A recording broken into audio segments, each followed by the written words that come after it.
beloved, we're gathered here once again. So we couldn't do a whole day of HeadSpace without ending with some sort of a celebration. And it's been an extraordinary day. It's been all sorts of show and tell and experience and listen. It's been a very, very full day. And through that whole day, for those of you that are just arriving, we've woven, thank you. We've woven different bits of creative project. Most of these projects are going on as part of Dublin's Culture Creates and what Dublin's Culture Connects. And what Dublin's Culture Connects does is it does what it says on the tin. So it connects the good people of Dublin with themselves, with each other, with adventures and with stories, through making things, through creative practice. And it's an initiative of Dublin City Council. And for the last, how many months? Four. Yeah, four. How many? Three. One? No, come on. For the last 4 or 5 months, myself and Sean have been spending Friday mornings hanging out with the most extraordinary thing that I've found in Dublin in a long time. And it's very simple. It's a bunch of people who go for breakfast in Bluebell at the Youth and Community Centre. And gradually I'll hand over to Sean, I think. You can explain the next Okay. Hello, everybody. So what we're going to do is we're going to perform a suite, and it's based on 4 pieces. Each of the 4 pieces comes from an interview. The question in the interview was about your passion, what your passion is. I suppose if there was a kind of a driving agenda behind it from me, it was that I get bored with the kind of cliches and tropes about 2 things. One is working class people and what their interests are, and the other one is about older people and what their interests are. So what I was actually just interested in was trying to show the diversity of passions that drive people. It's called Culture Connects, and culture is a very wide and broad thing. And I suppose what I was kind of responding very slowly to was the idea that I wasn't bringing culture in to somewhere. I was responding to what was there, and that was it. So the people who will be performing tonight are, several of them are people who are working or living around Bluebell. The first piece is about someone's relationship with animals and with wildlife and with pets and what a huge thing that is for their life. The second thing is about is someone's relationship essentially with archaeology, but it's I'm going to leave it open. I don't want to explain it too much because there's a thing in it. There's a kind of an interesting thing in it that you might have to work out. So the third piece is about someone's lifelong devotion and passion to history and to investigating history and historic sites. And the fourth piece is about someone's passionate engagement with the physical outdoors, right? So breathing, swimming, walking, and particularly with water, okay? So we're going to explore each of those 4 things through music. There's no break in between. It's one continuous piece, right? But it's not that long, okay? So that's it. So on stage, we have Barney, we have Maud, we have Leoba, we have Paul, we have Ray, we have Graham, we have May, and I'm Sean, and we're going to play it now, and that's it.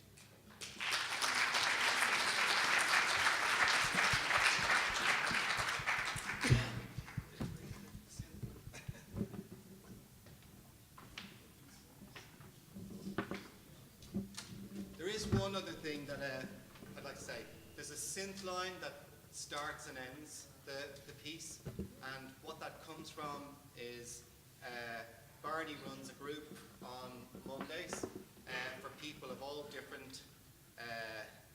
shapes and sizes, all different engagements and capabilities, right?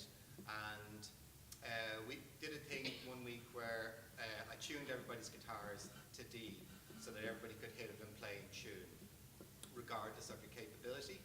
And one member of the group got kind of carried away and brilliantly and started kind of singing out loud, improvising and wailing. And so what I did was I took that, I recorded it and I scored it, and we put that onto a synth. So that's, I just thought it might be a nice thing to know that that's what that synth line is. It's what he sang that day, what he improvised that day is what's coming out of the speakers, and that's it. Okay.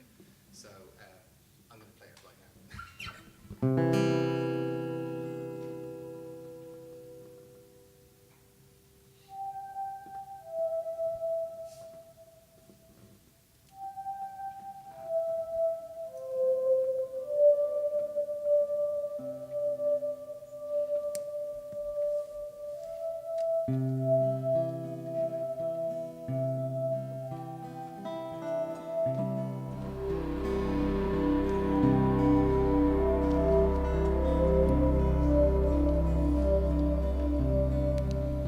She'll be 15 in May. She's so tiny. I have her 3 years. Before that, I would mind her. But in the end, he asked me to take her for good. A little ball of fluff. I love her, I love her. I think the world of her. She's like a child to me. I love animals. I always did. You name it, we had everything. Cats, dogs, birds. We had a monkey for a few weeks. We had to boil her an egg and make jelly for her. I love David Attenborough. I look through the paper to see what's on. Monkey World in Dorset. A man had a monkey for 36 years, and none of the neighbors even knew.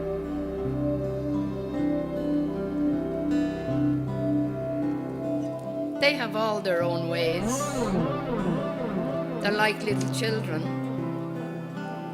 running and chasing one another and hiding.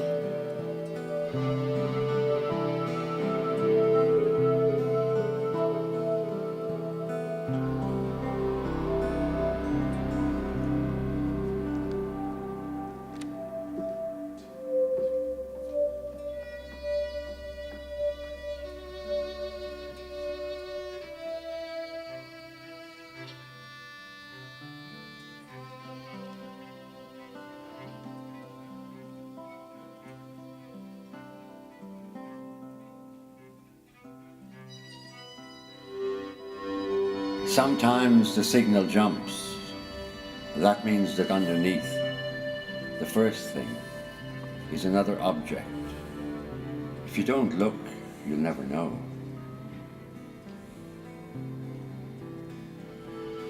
I have to start off by saying that this is not legal. People don't know the ins and outs. It's legal to buy one. It's legal to own it. But it's not legal to use it. You need a license. You have to work in a museum. You have to be an archaeologist.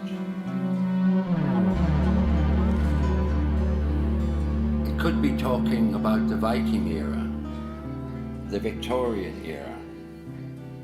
But to get there, you need a very powerful machine.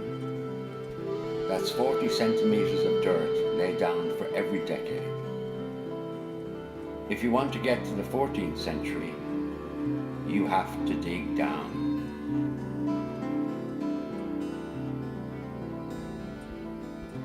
They take off the top 4 feet. You're traveling through time, going back through centuries.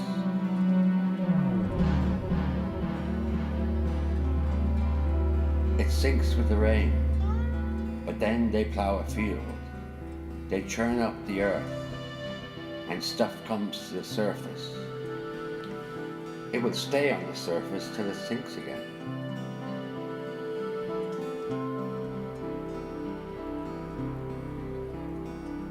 It's the same in the sea. If you drop anything, it sinks down.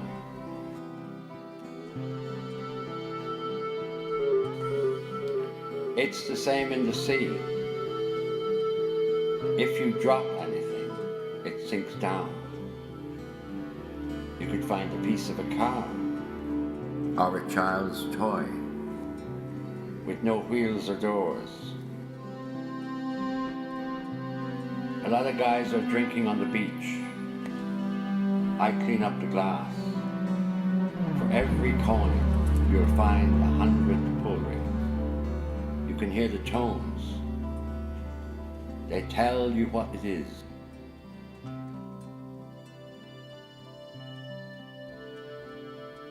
Sometimes the signal jumps. That means that underneath, the first thing is another object. If you don't look, you'll never know. They melted down the cannons, and they turned that into money. And then later, when they had gold, you could trade those coins, the steel ones, for gold. Sometimes the signal jumps. That means that underneath, the first thing, is another object. If you don't look, you'll never know.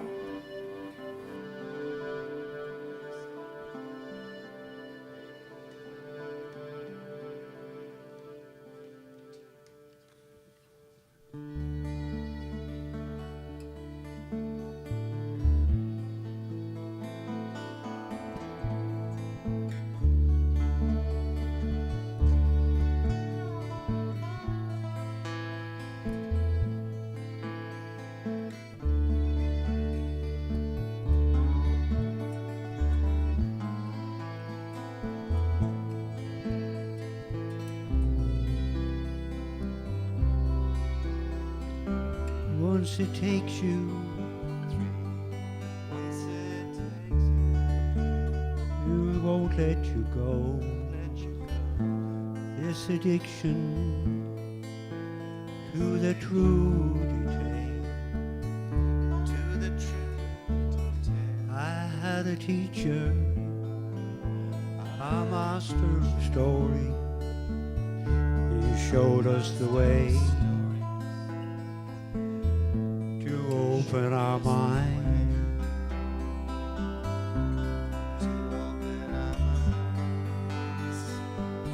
and he would become them. For us he would act out, knowing the details till we knew them ourselves.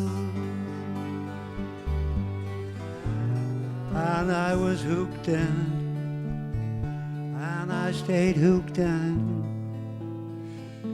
He showed us the knowledge and love of the way, and we would do anything to serve this addiction. Cycle hundreds of miles, see a name on a gravestone. Once it takes you, it won't let you go. This addiction through the true detail.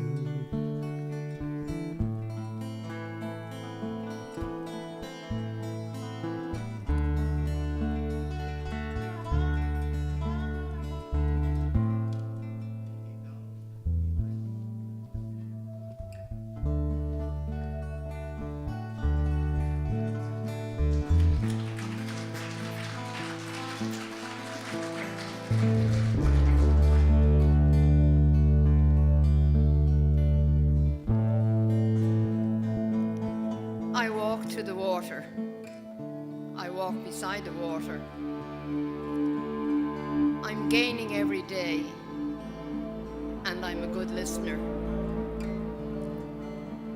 You travel a long way to meet people like this.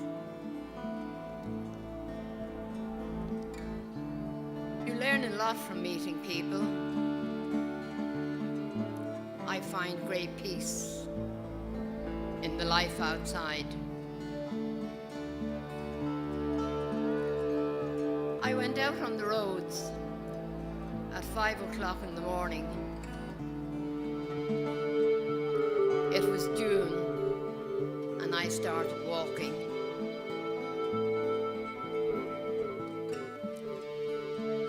You can't swim if you can't breathe. I meditate and move.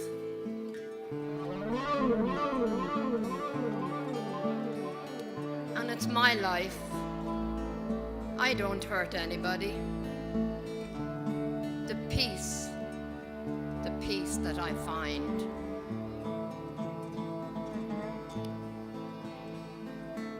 I came from a place there was nothing, always looking for a calmer space.